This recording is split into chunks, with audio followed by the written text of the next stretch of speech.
Hello everyone, let me introduce myself. My name's Amdayan Panyalai and you can call me Yan and you can call me Sir.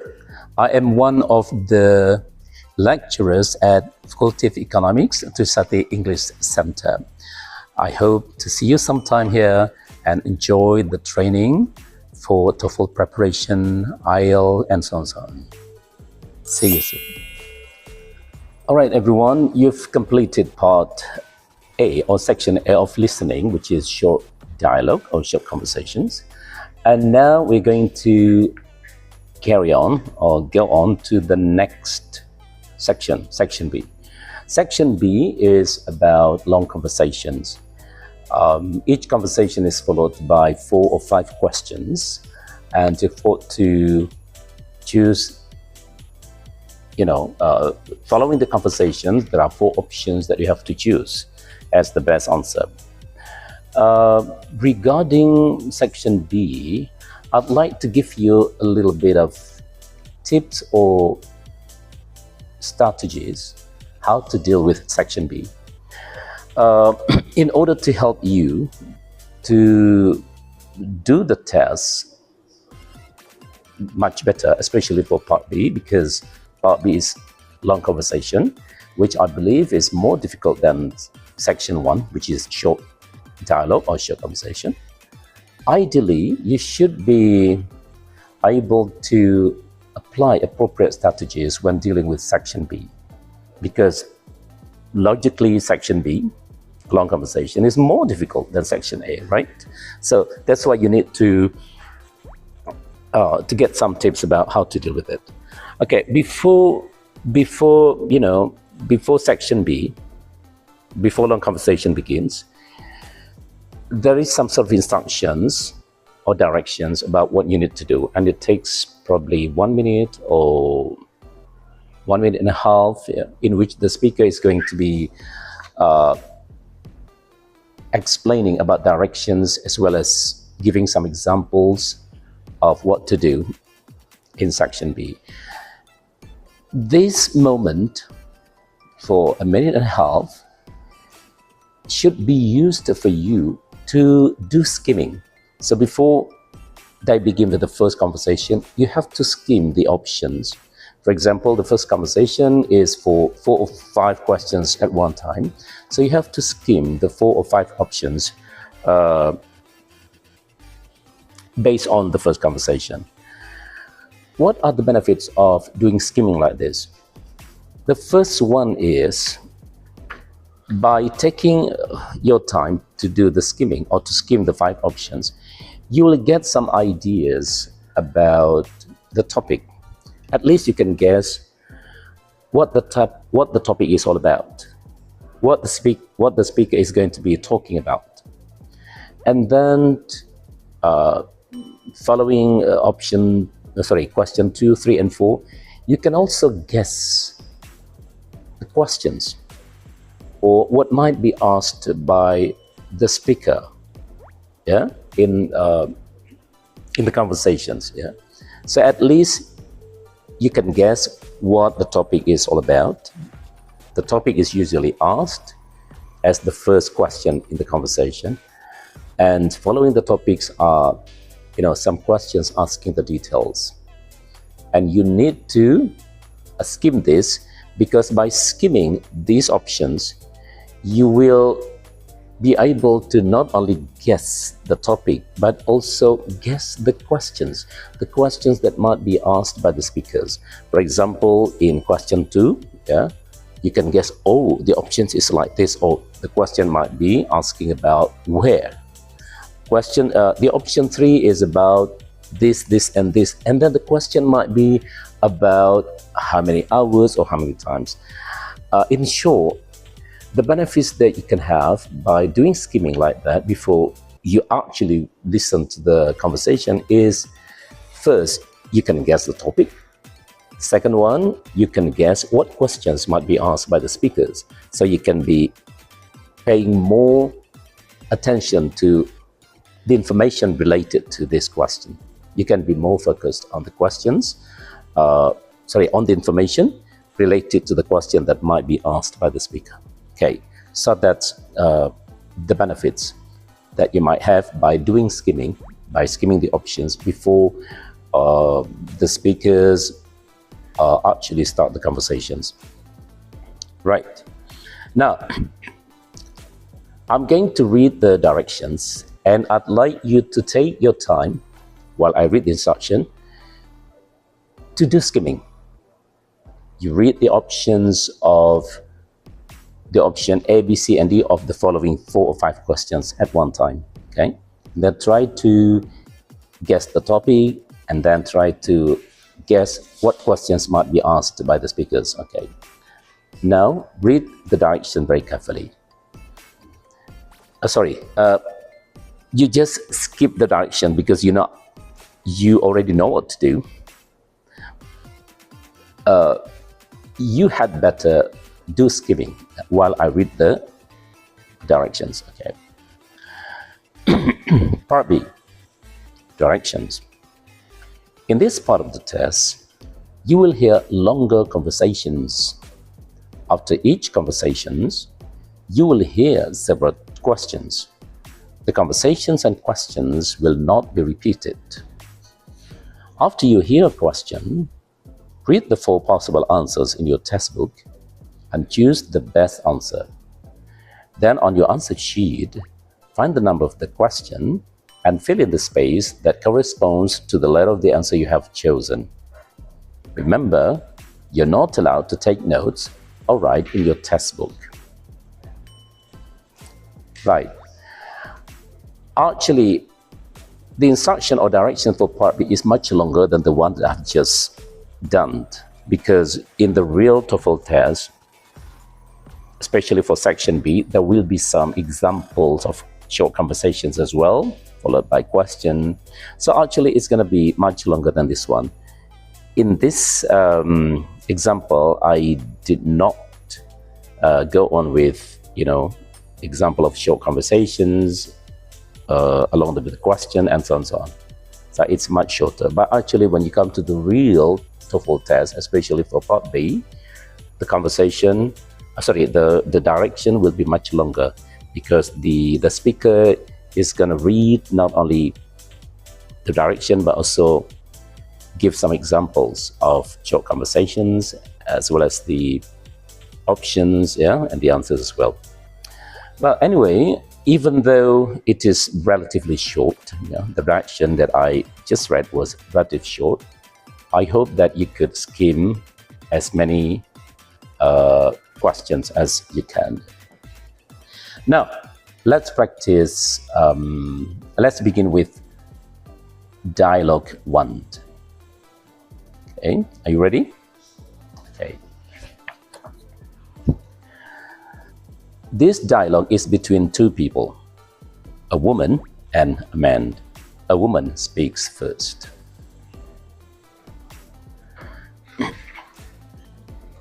Dialogue 1. Hi, Mart. Have you seen the new exhibit at the museum?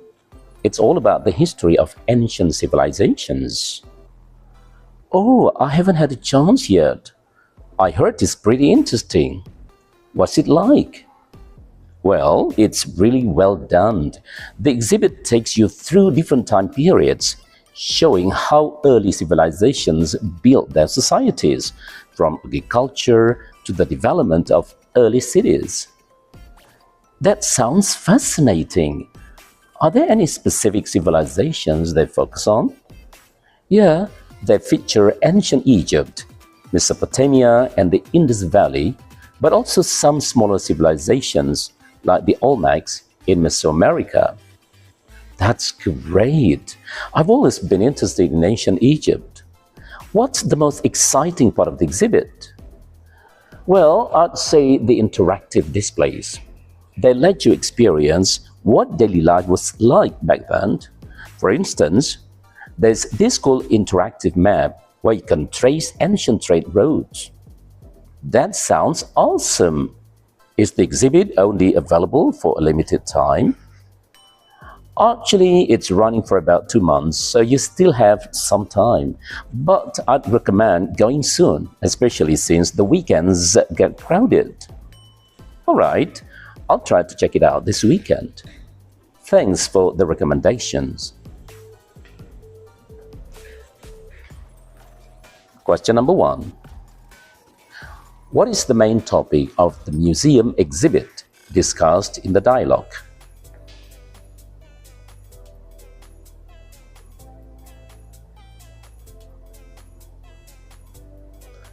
Question number 2. What civilizations are highlighted in the exhibit?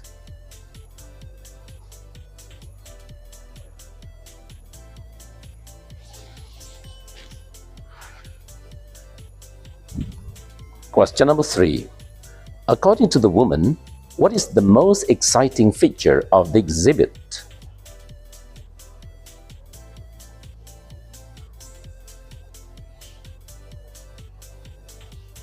Question number 4. What does the woman recommend visiting the exhibit soon?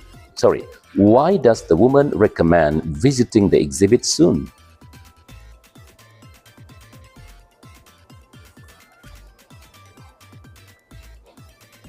And last, question number 5. When does the exhibit close?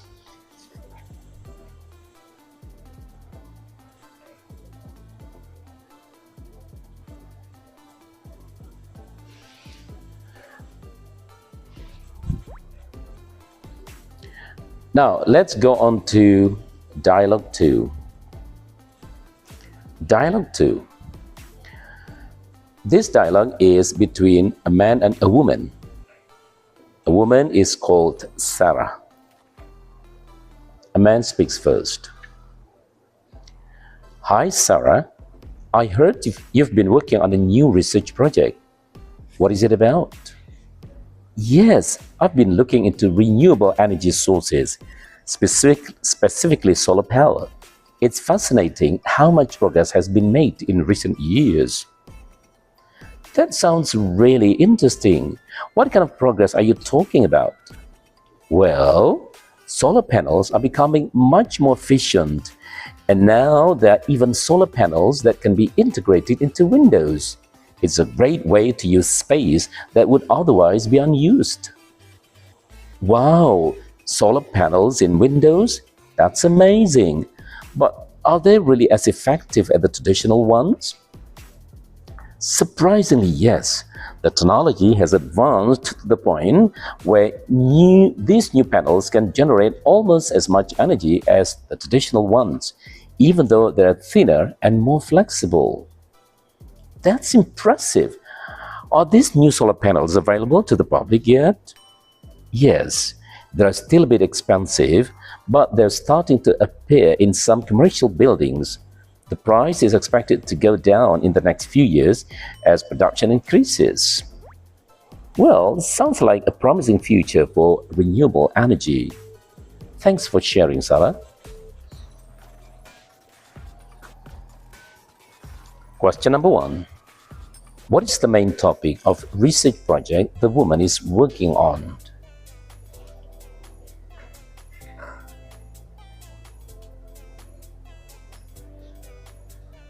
Question number 2. What is one of the recent advancements in solar panel technology mentioned by the woman?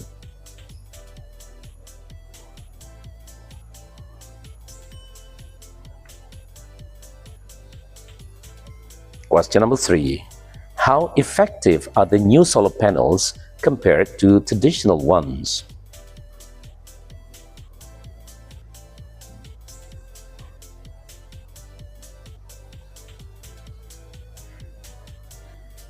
Question number 4. According to the woman, what is expected to happen with the price of new solar panels?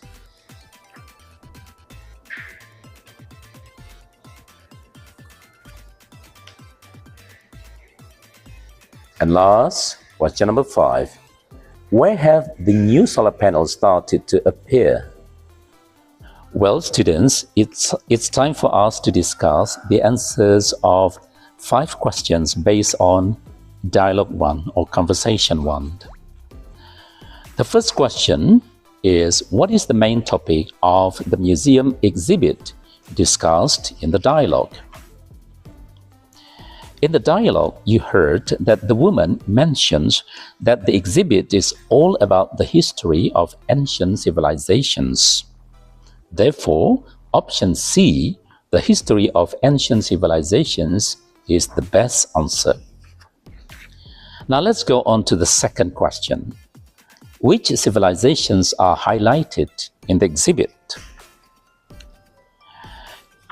In the conversation, the woman lists these civilizations as the main focus of the exhibit. Therefore, option B, Egypt, Mesopotamia, and the Indus Valley and the Olmecs, is the best answer to this question. Now, moving on to question 3. Question 3, according to the woman, what is the most exciting feature of the exhibit? You heard from the conversation that the woman mentions that the interactive displays are the most exciting part, letting visitors experience daily life in ancient times. Therefore, the interactive displays, option B, is the answer. Now, let's go on to question 4. Why does the woman recommend visiting the exhibit soon? You heard from the conversation that the woman advises going soon because the weekends are crowded, even though the exhibit is running for 2 months. Therefore, option C is the best answer, because weekends get crowded. And last, question 5 for conversation 1. When does the exhibit close?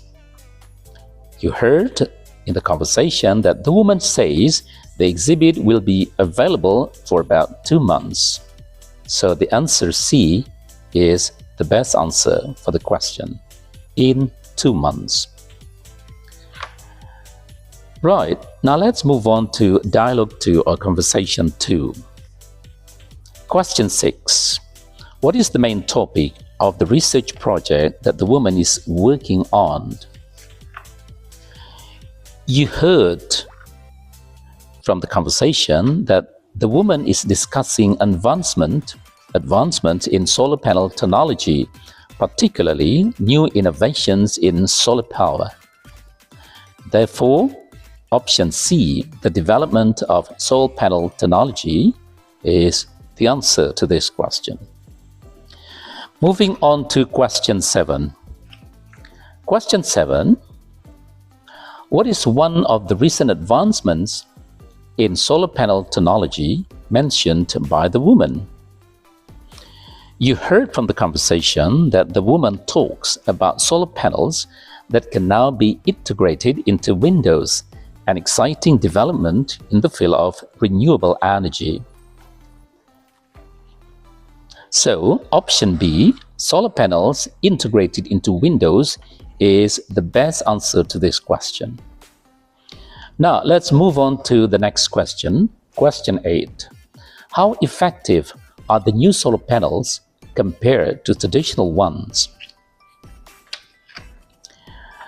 You heard from the conversation that the woman explains that these new panels are surprisingly effective, generating almost as much energy as traditional ones.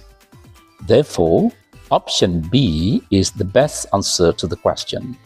They generate almost the same amount of energy as traditional panels. Next, question 9. Question 9. According to the woman, what is expected to happen with the price of new solar panels? You learned from the dialogue that the woman states that the price of new solar panels is expected to go down in the coming years as production becomes more widespread. So, option C, the price will decrease as production increases, is the best answer to the question. And last, question number 10. Question number 10.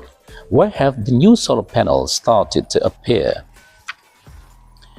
You heard from the conversation that the woman mentions the new solar panels have started to appear in some commercial buildings, although they are still expensive. So, option B in commercial buildings is the best answer to question 10. Well, that's all. The answer for conversations 1 and 2. TOEFL listening part C. Talk. Part C. Directions. In this part of the test, you will hear several talks. After each talk, you will hear some questions. The talks and questions will not be repeated. After you hear a question, you will read the 4 possible answers in your test book and choose the best answer. Then on your answer sheet, find the number of the question and fill in the space that corresponds to the letter of the answers you have chosen. Talk 1. Listen to a talk by a professor about the process of human memory. Good morning, everyone. Today we're going to discuss how human memory works, particularly focusing on how we store and retrieve information. Memory is an incredibly complex system, and it involves several stages. First, we have the encoding stage, where sensory information, what we see, hear, or feel, is transformed into a format that our brains can store. This stage is crucial because if information isn't encoded properly, it won't be remembered. Once information is encoded, it enters the storage stage. In this stage, memories are stored either in short-term or long-term memory. Short-term memory is like a temporary holding area for information that we are actively thinking about. However, if we don't rehearse or repeat this information, it tends to fade away within a few seconds or minutes. On the other hand, long-term memory is much more stable and can hold vast amounts of information for extended periods of time, sometimes for an entire lifetime. This stage is influenced by factors like emotional intensity or the repetition of information. Finally, we have the retrieval stage, which is when we access the information we've stored. Sometimes retrieval is easy and quick, but other times it's difficult, especially if the memory was not stored properly in the first place. Retrieval can also be influenced by context, where we are or what we are doing when trying to remember something. For example, if you're studying in the same place where you will take a test, you might find it easier to recall the information. So, to summarize, memory involves encoding, storage, and retrieval. While the process may seem straightforward, it's quite complex and is still being researched by psychologists today. That's all for today's lecture. Any question? Question number 1. What is the first stage of memory according to the professor?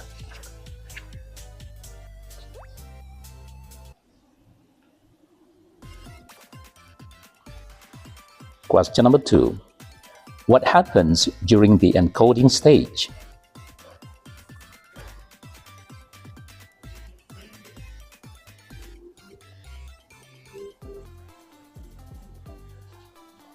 Question number 3.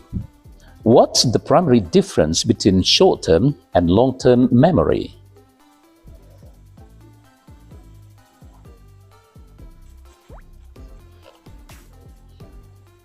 Question number 4. What can make retrieval of memories more difficult?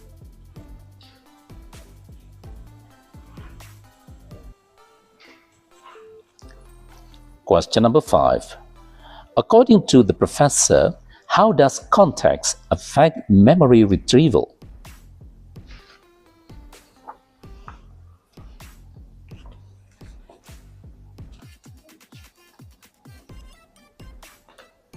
Talk 2. Listen to a talk by a university professor about the benefits of urban green spaces. Good afternoon, everyone. Today we're going to explore the importance of urban green spaces and their benefits for both the environment and the people living in cities. Urban green spaces are areas within a city or town that are covered by vegetation such as parks, gardens, and tree-lined streets. As cities continue to grow and become more densely populated, these green spaces are becoming increasingly valuable. First and foremost, green spaces help improve air quality. Plants and trees act as natural air filters, absorbing carbon dioxide and releasing oxygen. This can significantly reduce the pollution levels in urban environments, which are often high due to heavy traffic and industrial activities. Additionally, green spaces help lower the urban heat island effect, where cities become hotter than surrounding areas due to the concentration of buildings and roads. The shade provided by trees helps to cool down the temperature in these areas. Urban green spaces also have a positive impact on mental health. Studies have shown that spending time in nature can reduce stress, anxiety, and depression. For people living in cities, these areas offer a peaceful refuge where they can escape the hustle and bustle of urban life. Furthermore, green spaces provide opportunities for physical activity, whether it's jogging, cycling, or simply walking. They encourage people to be more active, which in turn improves their overall health. Finally, green spaces help promote biodiversity. By incorporating various plant species, offering habitats for wildlife, these areas support the natural ecosystem. The urban areas are often home to a wide variety of animals and insects, and maintaining green spaces helps ensure their survival in the city environment. In summary, urban green spaces offer a variety of benefits, including improved air quality, better mental and physical health, and enhanced biodiversity. As cities continue to expand, it's essential that we prioritize the prevention and creation of these spaces to ensure a better quality of life for all urban residents. Question number 6. What is the main topic of the professor's talk?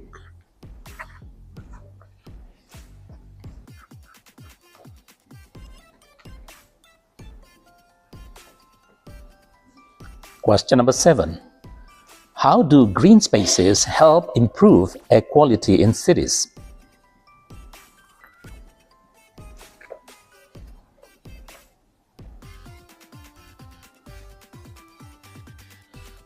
Question number 8.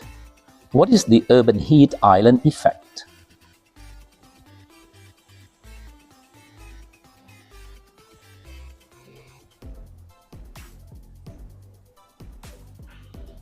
Question number 9. According to the professor, what is one mental health benefit of spending time in urban green spaces?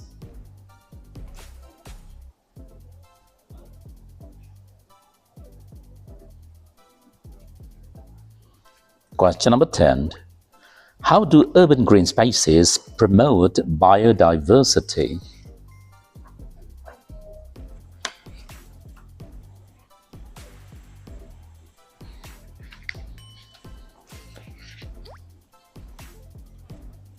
Talk 3. Listen to a talk by a professor about the concept of sustainable agriculture and its importance. Good afternoon, everyone. Today, I'd like to talk to you about sustainable agriculture, a farming approach that aims to produce food while protecting the environment, supporting local communities, and ensuring that future generations can continue to farm successfully. As you may know, traditional farming practices often involve intensive use of chemicals, monocropping, and excessive water usage, which can have harmful effects on the environment. Sustainable agriculture, on the other hand, seeks to balance the need for food production with the need to protect our planet's resources. One of the key principles of sustainable agriculture is crop rotation. This practice involves changing the type of crops grown in a field each season, which helps prevent soil depletion and reduces the need for chemical fertilizers. By alternating crops, farmers can naturally replenish the nutrients in the soil and control pests more effectively, which leads to healthier, more productive land. Another important aspect of sustainable farming is the use of organic farming techniques. These techniques avoid the use of synthetic pesticides and fertilizers, instead focusing on natural alternatives like compost and crop diversity. Organic farming also emphasizes the importance of maintaining healthy soil, which is essential for producing high-quality crops. By using these methods, farmers can reduce their environmental impact and promote biodiversity. Water conservation is also a critical issue in sustainable agriculture. Many regions around the world are experiencing water shortages, so it's important for farmers to use water-efficient irrigation systems like drip irrigation, which targets water directly to the roots of plants, reducing water waste. In addition, rainwater harvesting can also be used to collect and store water, further conserving this precious resource. Finally, sustainable agriculture encourages the use of local farming practices and the support of local communities. By growing food locally and reducing transportation needs, we can lower greenhouse gas emissions and support local economies. It also helps to create a more resilient food system where communities are less dependent on global supply chains and are better able to adapt to environmental changes. In conclusion, sustainable agriculture is a multifaceted approach that not only improves food production but also contributes to the well-being of our environment and communities. Through practices like crop rotation, organic farming, water conservation, and local farming, we can create a more sustainable future for agriculture. Question number 11. What is the main topic of the professor's talk?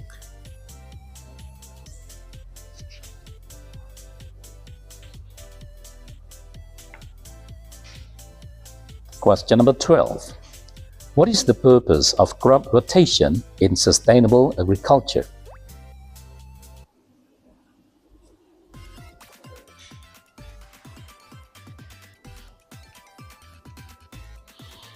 Question number 13.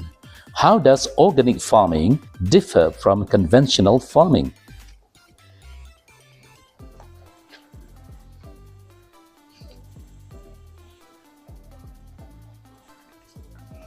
Question number 14. Why is water conservation important in sustainable agriculture?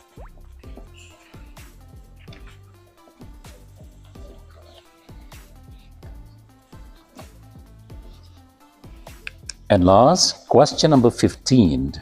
What is one benefit of supporting local farming practices according to the professor? Now it's time for us to discuss the answers of the previous talk that you have just practiced. Now let's begin with talk 1, in which a professor is talking about the process of human memory. Let's begin with question 1. For question 1, the professor introduces the process of memory. Now let's have a look at the question. The question is, what is the first stage of memory according to the professor? The answer: you know that the professor introduces the process of memory, starting with the encoding stage, where sensory information is transformed into a format that the brain can store. So the answer is B, encoding. Now let's go on to the second question. What happens during the encoding stage? Explanation: you heard that during the encoding stage, sensory information is changed into a format that our brains can store for future recall. That's why option B, sensory information is transformed into a format that can be stored, is the answer. Now, what about the next question? Question 3. What is the primary difference between short-term and long-term memory? The professor explains that long-term memory is stable and can hold vast amounts of information for extended periods, unlike short-term memory, which is temporary. So, option B is the answer. Long-term memory is much more stable and can store information for longer periods. Now, let's go on to question 4. Question 4 is asking about what can make retrieval of memories more difficult. What can make retrieval of memories more difficult? The professor mentions that if information in short-term memory is not rehearsed, it tends to fade away, making retrieval difficult later. So, not rehearsing or repeating information is the best answer to question 4. The answer is B. Now let's go on to the last question for this talk. Question 5. According to the professor, how does context affect memory retrieval? You heard from the talk that the professor talks about how context can aid memory retrieval, especially when the situation is similar to the one where the memory was first formed. So, option C is the best answer. Context can make it easier to retrieve memories if the situation is similar to when the memory was encoded.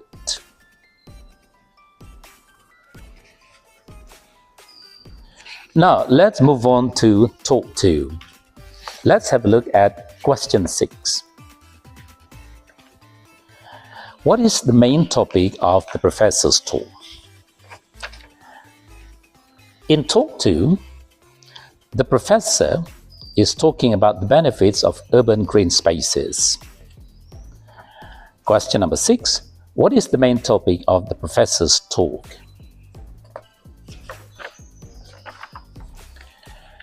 You heard that in the talk, the professor focuses on the advantages of urban green spaces, discussing their impact on the environment, mental health, and biodiversity. Therefore, option B, the benefits of urban green spaces, is the best answer. What about question 7? Question 7. How do green spaces help improve air quality in cities? You heard from the talk that the professor explains that plants and trees act as natural air filters by absorbing carbon dioxide and releasing oxygen, thus improving air quality. Yeah, you heard that the professor explains that plants and trees act as natural air filters by absorbing carbon dioxide and releasing oxygen, thus improving quality. That's why option C, by absorbing carbon dioxide and releasing oxygen, is the best answer. Now let's go on to question 8. Question 8, what is the urban heat island effect? You heard from the talk that the urban heat island effect refers to cities becoming hotter and surrounding areas because of the concentrations of buildings and roads. The urban heat island effect refers to cities becoming hotter than surrounding areas because of the concentrations of buildings and roads. So, option C is the best answer. The increase in temperature in cities due to buildings and roads. Now let's move on to question 9. Question 9. According to the professor, what is one mental health benefit of spending time in urban green spaces? From the talk, the professor mentions that studies show time spent in nature, such as in urban green spaces, can help reduce mental health issues like stress, anxiety, and depression. So, we may conclude that option C is the best answer. They can reduce stress, anxiety, and depression. And next, question 10.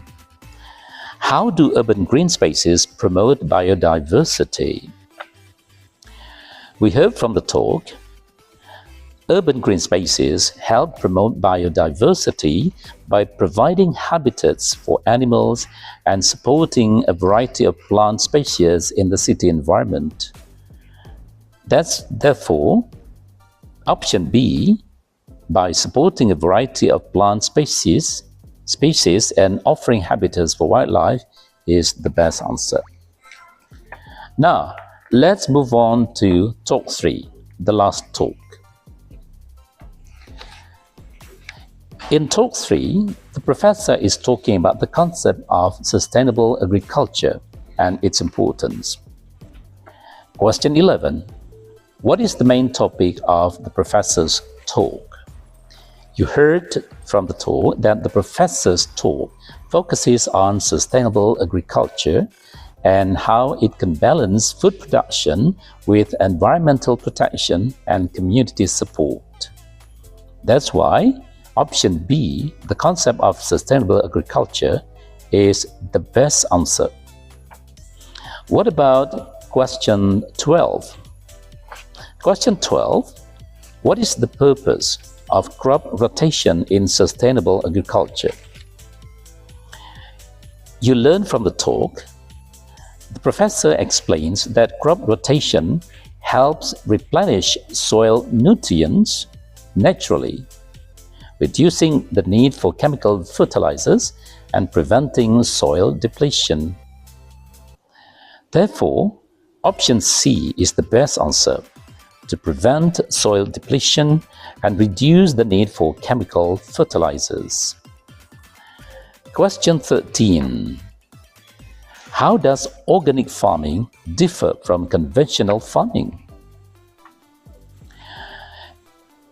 The professor taught that organic farming avoids synthetic chemicals and focuses on natural alternatives such as compost and crop rotation to maintain healthy soil and ecosystems.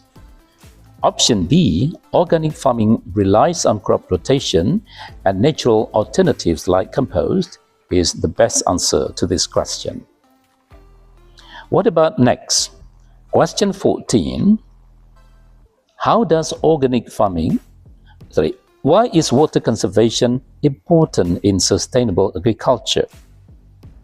Why is water conservation important in sustainable agriculture? You heard from the talk, the professor said that water conservation is emphasized to address global water shortages, and techniques like drip irrigation and rainwater harvesting are mentioned as ways to conserve water. So option A, to prevent water shortages in agricultural regions, is the best answer. And last, question 15. Question 15. What is one benefit of supporting local farming practices, according to the professor? From the talk, you know that by supporting local farming, transportation distances are reduced, which lowers greenhouse gas emissions, making the food system more environmentally friendly. So from this information, we may conclude that option B, it helps lower greenhouse gas emissions, is the best answer. Well, that's the answer for all the talks that we have just practiced. Thank you so much for practicing, and see you soon. Bye.